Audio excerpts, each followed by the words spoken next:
Constantinople had been an imperial capital since its consecration in 330 under Roman Emperor Constantine the Great. In the following 11 centuries, the city had been besieged many times, but had only been captured once. Between 1346 and 1349, the Black Death killed almost half of the inhabitants of Constantinople. The city was further depopulated by the general economic and territorial decline of the empire.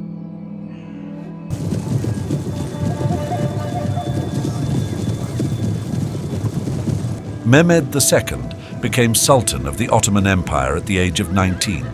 Many European courts assumed that the young Ottoman ruler would not seriously challenge Christian hegemony in the Balkans and the Aegean.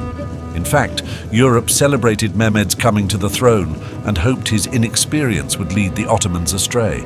However, this was far from the case. Mehmed began preparations to siege the great city of Constantinople.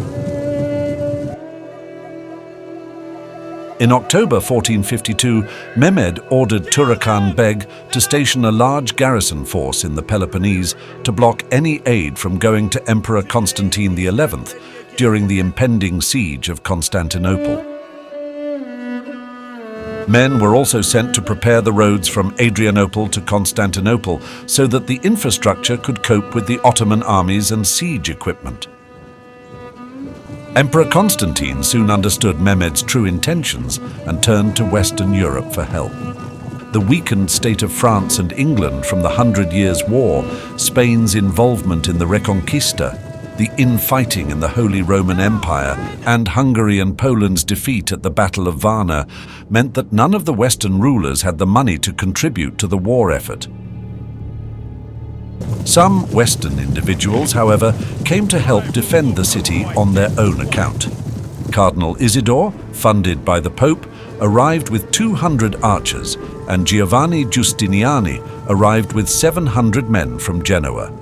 As a specialist in defending walled cities, Giustiniani was immediately given the overall command of the defense of the land walls by the emperor. The Byzantines also received mercenary troops from northern Italy, but not enough to make a significant difference. At the same time, Constantine's attempts to appease the Sultan with gifts ended with the execution of the emperor's ambassadors. War was now inevitable. Fearing a possible naval attack along the shores, Constantine ordered that a defensive chain be placed at the mouth of the harbour to prevent any Turkish ship from entering. The land fortifications consisted of a moat and outer walls with towers every 45 to 55 meters. The army defending Constantinople was relatively small, totaling about 7,000 men. In addition, there were roughly 1,000 volunteers. The garrison used a few small-caliber artillery pieces. The population decline also had a huge impact on Constantinople's defense capabilities. At the onset of the siege, probably fewer than 50,000 people were living within the walls. The Ottomans, in contrast, had a much larger force. Their numbers were estimated at some 70,000 men. This included around 7,500 elite janissaries and 1,500 Serbian cavalry, as well as various cannons and other siege equipment. Mehmed also built a fleet to besiege the city from the sea. The Ottomans arrived at the walls of Constantinople on the 2nd of April 1453. The Ottomans were experts in laying siege to cities, and the siege began the day they arrived. The city had about 20 kilometers of walls. They were some of the strongest sets of fortified walls in existence. This gave the defenders reason to believe that they could hold out until help from the west arrived. In addition, the defenders were relatively well equipped with a fleet of 26 ships. At the beginning of the siege, Mehmed sent out some of his best troops to reduce the remaining Byzantine strongholds outside the city of Constantinople.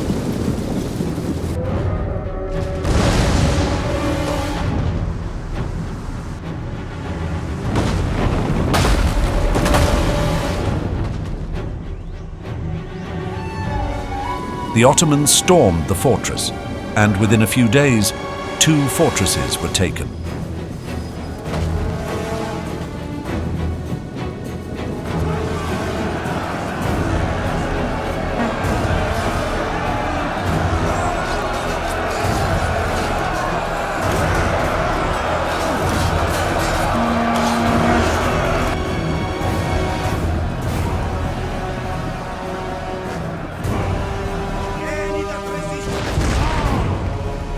Back at Constantinople, Mehmed's massive cannons fired on the walls for weeks.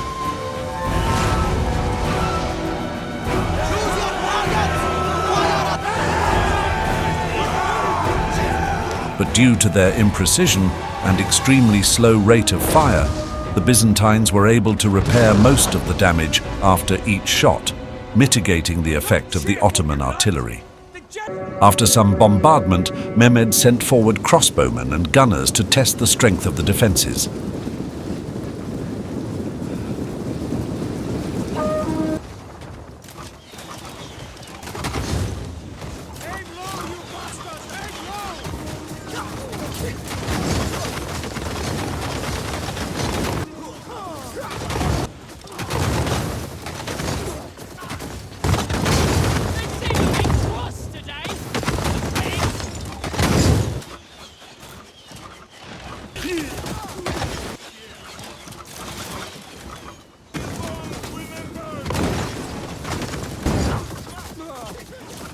These attackers were promptly repelled and the siege continued. On the 20th of April, 4 Christian ships managed to get into the harbour at Constantinople. They broke past the Ottoman blockade after some heavy fighting.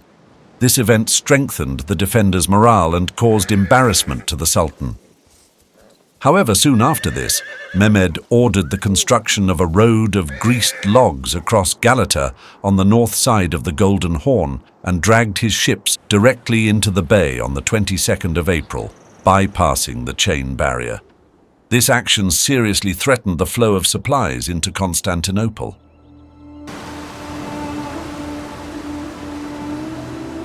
In response to this, on the night of the 28th of April, an attempt was made to destroy the Ottoman ships already in the Golden Horn using fire ships.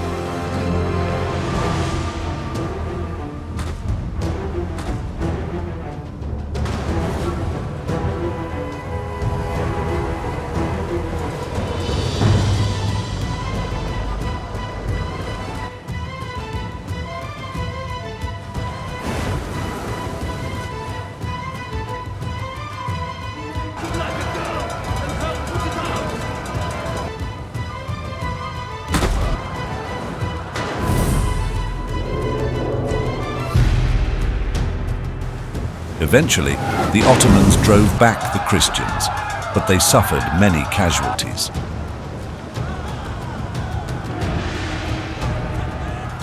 With the failure of their attack on the Ottoman vessels, the defenders were forced to disperse part of their forces to defend the sea walls along the Golden Horn. Now the Byzantine defense efforts were spread thinner, and the Ottomans took this as an opportunity to attack on land. The Ottomans continued to bombard the walls with a particular focus on an area where they planned to attack.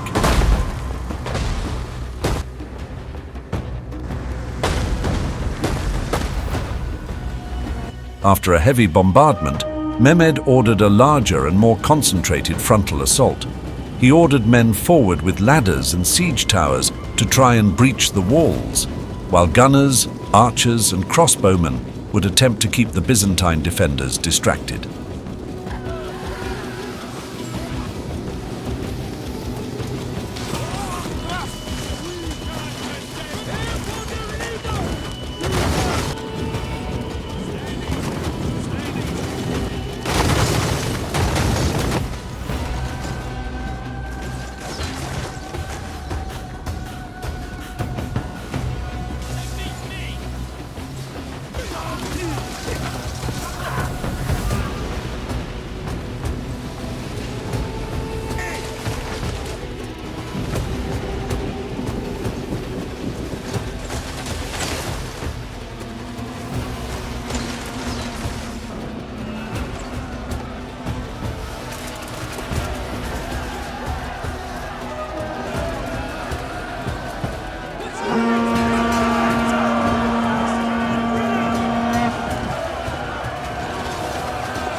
This first concentrated frontal assault was a resounding failure for the Ottomans, and they were pushed back with many casualties.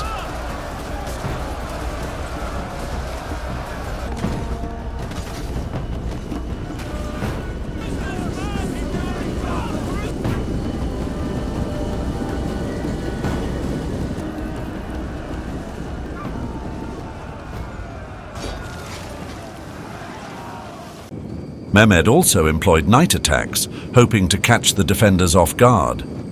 But these were also unsuccessful. The Ottoman army made several more frontal assaults on the land wall of Constantinople, but they were all costly failures. After these inconclusive attacks, the Ottomans sought to break through the walls by constructing tunnels. On the 23rd of May, the Byzantines managed to intercept one of the tunnels and captured and tortured 2 Turkish officers who revealed the location of all the Turkish tunnels, which were soon destroyed. Mehmed then sent an ambassador to Constantinople and offered to lift the siege if they gave him the city. He promised to allow the emperor and any other inhabitants to leave with their possessions. He would recognize the emperor as governor of the Peloponnese. Lastly, he guaranteed the safety of the population that might choose to remain in the city. However, the emperor was not willing to leave the city without a fight. Mehmed had a final council with his senior officers. Here he encountered some resistance. One of his viziers, the veteran Halil Pasha, who had always disapproved of Mehmed's plans to conquer the city, told him to abandon the siege. Zagan Pasha argued against Halil Pasha and insisted on an immediate attack. Believing that the Byzantine defense was already weakened sufficiently, Mehmed planned to overpower the walls by sheer force and started preparations for a final all-out offensive. Preparations for the final assault began on the evening of the 26th of May. For 36 hours after the War Council decided to attack, the Ottomans extensively mobilized their manpower for the general offensive. On the 28th of May, as the Ottoman army prepared for the final assault, mass religious processions were held in Constantinople. In the evening, a solemn last ceremony was held in the Hagia Sophia, in which the emperor with representatives and nobility attended. Early in the morning of the 29th of May, the offensive began. They attacked the northwest part of the city. This section of the walls had been built earlier, in the 11th century, and was much weaker.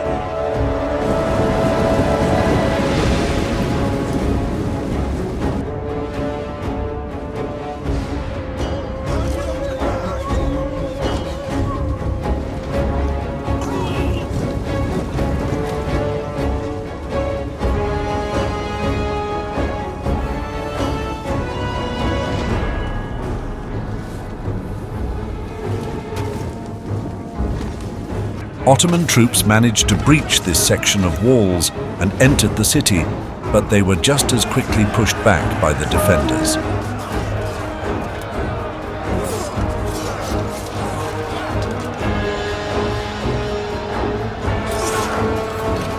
Finally, the last wave consisting of elite troops attacked.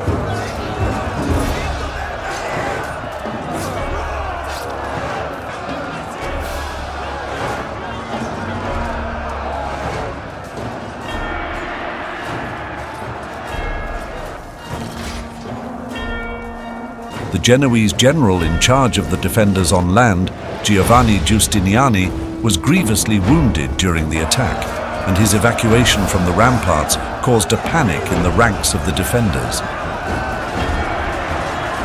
With Giustiniani's Genoese troops retreating into the city and towards the harbour, Constantine and his men, now left to their own devices, continued to hold their ground against the Janissaries.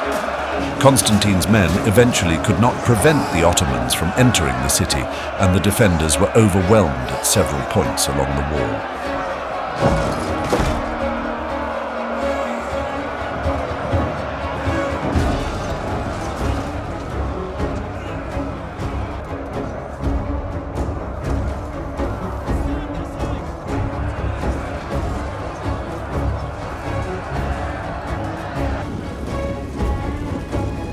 Many soldiers ran back home to protect their families. The Venetians retreated to their ships, and a few of the Genoese escaped to Galata.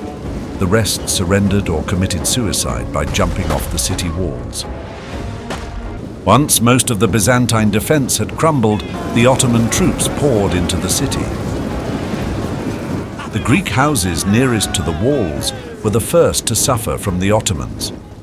Constantine led the final charge.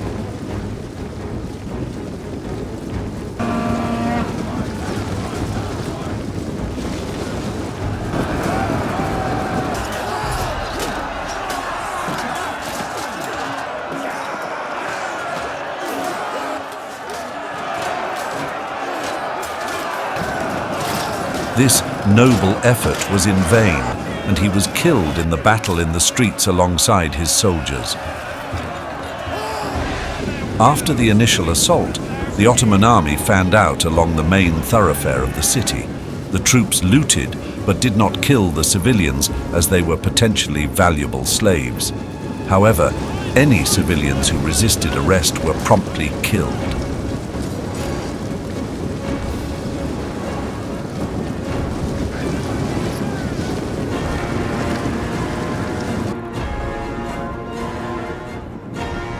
The Ottoman army converged upon the Augusteum, the vast square that fronted the great church of Hagia Sophia. The city had fallen.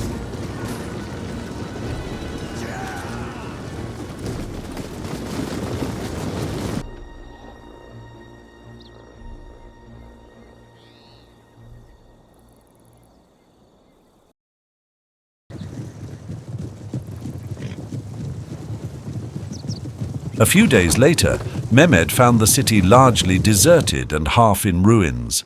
Churches had been desecrated and stripped, houses were no longer habitable, and stores and shops were emptied. The vast majority of the citizens of Constantinople were forced to become slaves.